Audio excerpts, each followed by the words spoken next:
Incidente stradale a Gorizia in viale Trieste poco prima delle 11 di questa mattina. Una carambola tra due auto che si sono scontrate frontalmente tra loro. Una delle due, nel violento impatto, si è ribaltata e il conducente è riuscito ad uscire con le proprie gambe dal mezzo incidentato. L'altra persona coinvolta è rimasta bloccata all'interno dell'altra auto. Alla guida una donna. Sul posto due ambulanze giunte dal vicino nosocomio.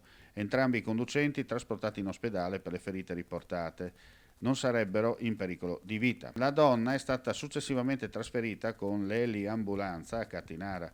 Rilievi di legge da parte dei carabinieri del Norm di Gorizia. Sul posto anche una squadra dei vigili del fuoco del comando provinciale per la pulizia e messa in sicurezza della sede stradale.